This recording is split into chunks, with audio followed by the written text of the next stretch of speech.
Hello friends, पिछले class में हमने अम्ल क्षार और लवण के बारे में पढ़ा था। अम्ल और क्षार की परिभाषा आर्नियस के अनुसार देखी और लवण के बारे में देखा। अब आता है लवण के प्रकार। तो लवण हमारे 6 प्रकार के होते हैं। सबसे पहला हमारा आता है साधारण लवण। तो साधारण लवण किसे कहते हैं? हमने लिखा कि ऐसे लवण जिनमें एक ही प्रकार के धनायन और एक ही प्रकार के ऋणायन उपस्थित होते हैं उनको बोलते हैं साधारण लवण। जैसे NaCl, Na पर प्लस का चार्ज एक होता है, Cl पर माइनस का चार्ज होता है। इस पर एक प्लस और एक माइनस, मतलब जितने हमारे धनायन है उतने हमारे ऋणायन भी उपस्थित होंगे।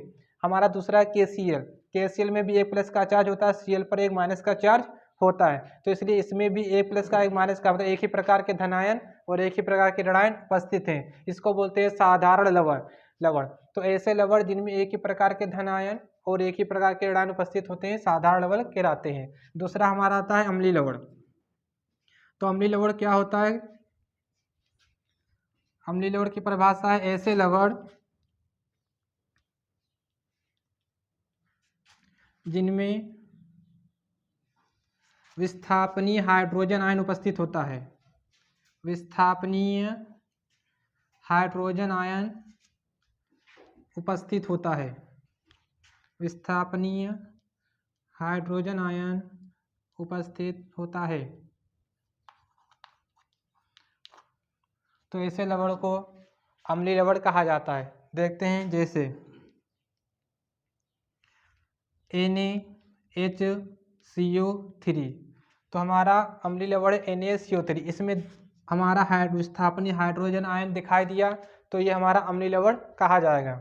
जैसे दूसरा है NaHSO4, सोडियम बाइसल्फेट। इसको बोलते हैं सोडियम बाइकार्बोनेट, सोडियम बाइसल्फेट। इसमें विस्थापनीय हाइड्रोजन आयन उपस्थित है, तो कह सकते हैं ये अम्लीय लवण का उदाहरण है।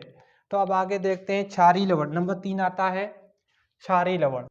तो नंबर 3 हमारा आता है लवण के प्रकार में क्षारीय लवण।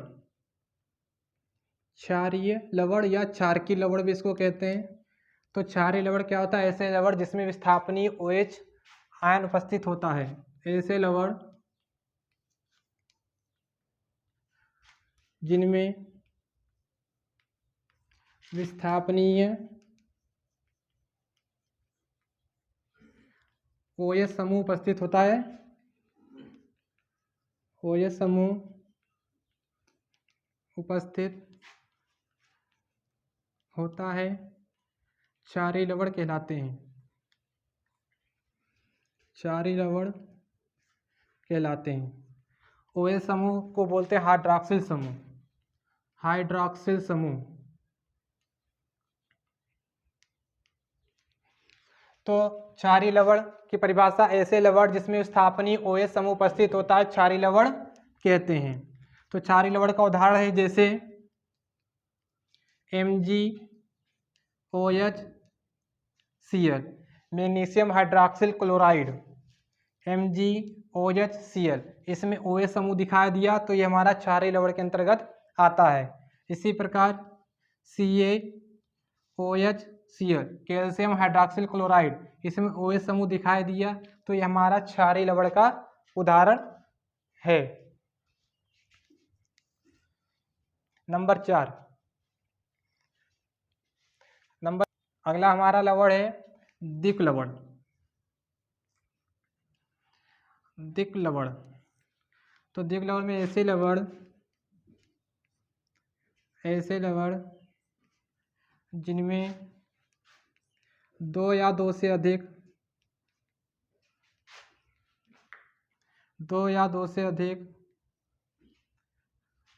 धन आयन या ऋणायन उपस्थित होते हैं। धन आयन या ऋणायन उपस्थित होते हैं। तो दिक् लवण की परिभाषा है कि ऐसे लवण जिनमें दो या दो से अधिक धन आयन या ऋणायन उपस्थित होते हैं, और जो धन आयन ऋणायन होते हैं वे सभी अपने आयनों का परीक्षण भी देते हैं। ये अपने सभी आयनों का परीक्षण भी देते हैं। ये सभी आयनों का परीक्षण भी देते हैं।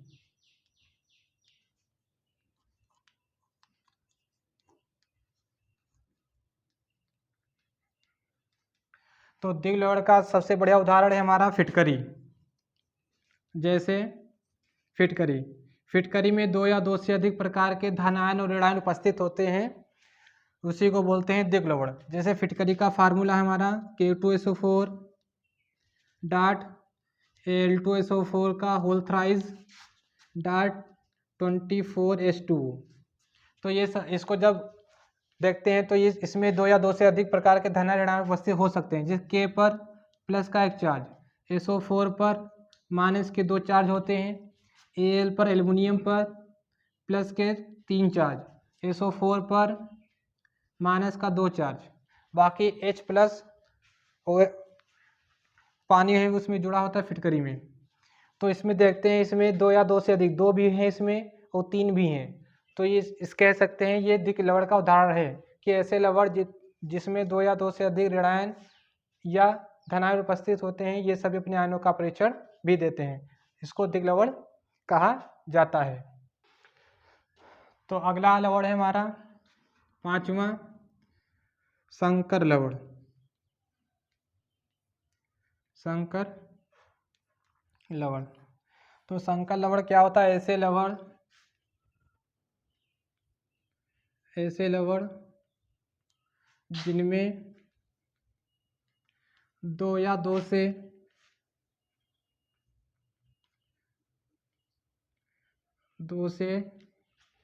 अधिक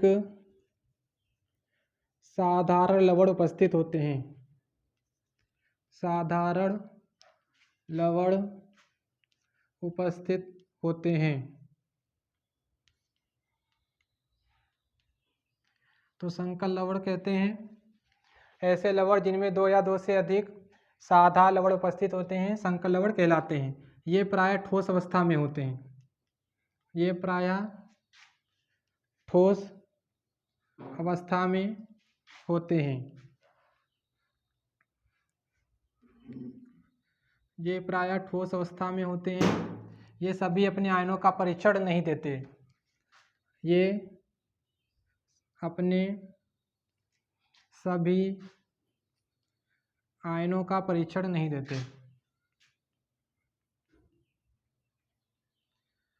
आयनों का परीक्षण नहीं देते क्योंकि ये ठोस अवस्था में होते हैं, इसलिए सब जितने भी इसमें एलिमेंट या तत्व होंगे अपने सभी आयनों का परीक्षण नहीं देंगे।